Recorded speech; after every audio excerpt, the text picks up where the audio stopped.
شوہر کے پاس تمہیں بیوقوف بنانے کے اتنے راستے ہیں،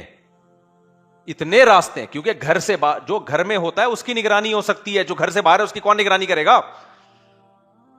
لیکن نہیں، ایک ہے کچھ نہ کچھ، پھر وہ لڑائیاں ہوتی ہیں، بدگمانیاں ہوتی ہیں، طلاقیں ہوتی ہیں. چھوڑ دو یار، تمہارا جب میاں گھر میں آتا ہے، بھائی میرے میاں سے اچھا اس کائنات میں کوئی بھی نہیں ہے. اگر تمہیں یہ لگے کہ میرا میاں اچھا ہے، حقیقت میں نہ ہو، اور اس سے تمہارا ٹائم اچھا گزر جائے، تو یہ زیادہ بہتر نہیں ہے؟ کیا خیال ہے؟ نہیں آ رہی سمجھ میں؟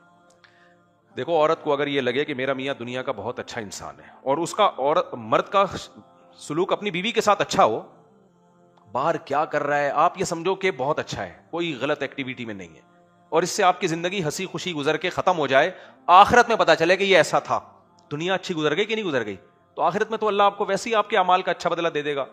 یہ نہیں تو کوئی دوسرا اچھا میاں اللہ آلٹرنیٹ کے طور پہ دے دے گا آپ کو. لیکن دنیا اچھی گزر گئی نا سکون سے.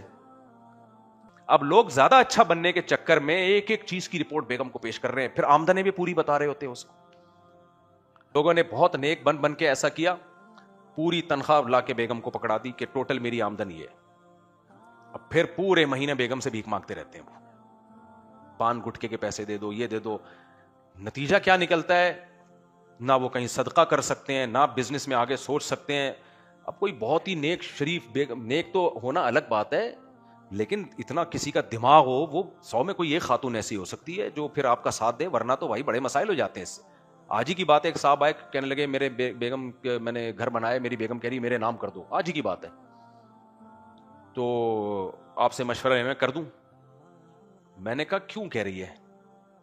کوئی آپ کے بارے میں ریپوٹیشن خراب ہے کہ کوئی بعض دفعہ مرد نان نفقہ نہیں دے رہا ہوتا، خطرہ ہوتا ہے کہ گھر بیچ باچ کے چرس میں اڑا دے گا. وہاں تو ہم بھی مشورہ دیتے ہیں بھائی بیگم کے نام کر دو، ہم بھی دباؤ ڈالتے ہیں تاکہ وہ تو تمہارے مرنے کے بعد سہولت زندگی گزارے نا. ہمیں پتا ہے یہ اڑا دے گا، یاشی میں شراب کباب میں اڑا دے گا، ایسے میں تو ٹھیک ہے.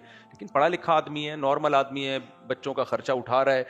اب وہ کہنے لگے مجھے بہت دباؤ ہے، میرے بچے بھی بہت دباؤ ڈال رہے ہیں کہ گھر میں بیگم کے نام کر دوں، اور میری بیگم بھی بہت دباؤ ڈال رہی ہے کہ گھر کس کے نام کر دو؟ میرے نام کر دو.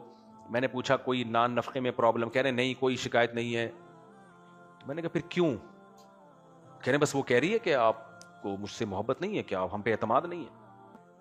میں نے کہا بھائی یہ حماقت نہیں کرنا، آپ کے مرنے کے بعد وہ آپ کے بیوی بچوں ہی کا ہے جائے گا، اگر اللہ نہ کرے بیگم پہلے مر گئی تو وہ تو ویسے ہی دینے کا فائدہ ہی نہیں ہے. پھر تو خام خکی نا نیک بننے کی، نا ایکسٹرا آرڈینری جو نیک بننے کی کوشش کرتے ہیں، ہر چیز میں شریعت نے بیلنس کا حکم دیا ہے. کس کا؟